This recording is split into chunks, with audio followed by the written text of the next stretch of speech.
Lindsey Reece, Director of Sports Programmes at the Australian Sports Commission. Thank you for joining us today as we have a quick understanding what you're going to talk about at the National Sports Convention in July this year. Now, you're talking about the volunteers and managing them and the importance of them in the run-up to 2032. Just post-COVID, how much of a challenge do we have with volunteers at the moment within sport? Great, thank you, Martin. And the ASC is very excited to be joining your conference coming up shortly. So volunteers in sport are just the backbone to our delivery. We currently have about 3 million people that give up their time to deliver incredible sporting experiences across Australia. So to put that into context, 3 million sport volunteers make up about a third of the overall volunteering sector. During COVID, we certainly did lose about 150,000 volunteers in sport. What we see now is many of them are choosing to return, and thank you to those of you that are coming back to sport.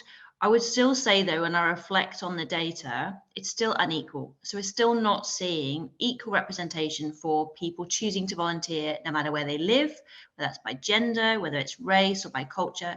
So I think it's not just about how many people are choosing to volunteer in sport, it's also how reflective our volunteer community is of our contemporary Australia. And I think that's probably one of the greatest challenges we're currently facing.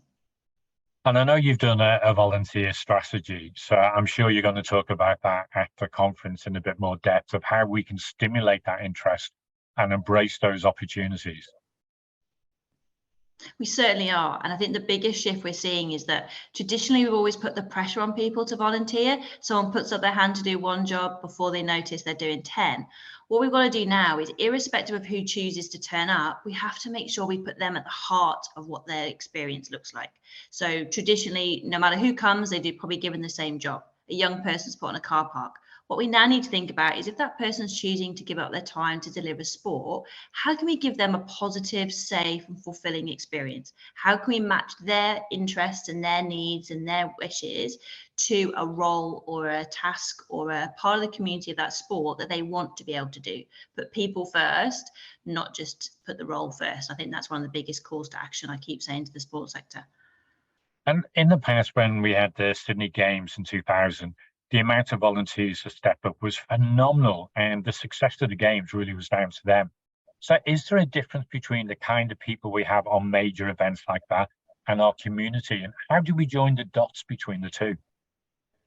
Yeah, great one. And I'll be honest, I'm not sure we've got the answers just yet. But what we can say is those that choose to volunteer in major events are normally very motivated. They're normally, actually the data showing, a bit younger. It's for a shorter period of time. It's for also a very formal, clearly defined role. Community sport happens every day of the week, on weekends around the country, whether it's the ovals or the pool sites. So what we've got to understand is, how do we leverage and make the most of those people volunteering at a major event into community sport? People volunteer for a whole range of reasons. Mostly in sport, it's because they love it, want to have fun, and want to make friends and have that sense of belonging. They're similar, whether it's a major event or community sport, but for some reason, they're still really far apart. What we need to do is, how do we connect them a bit more closely? And I think that's something that I'm keen to explore in a bit more detail when I join you at the conference with all your wonderful delegates. Wonderful. Thanks very much, Lindsey. We look forward to seeing you on the 27th and 28th of July down in sunny Melbourne. Really appreciate the Sports Commission being involved with us. Talk to you soon. Thanks, Martin.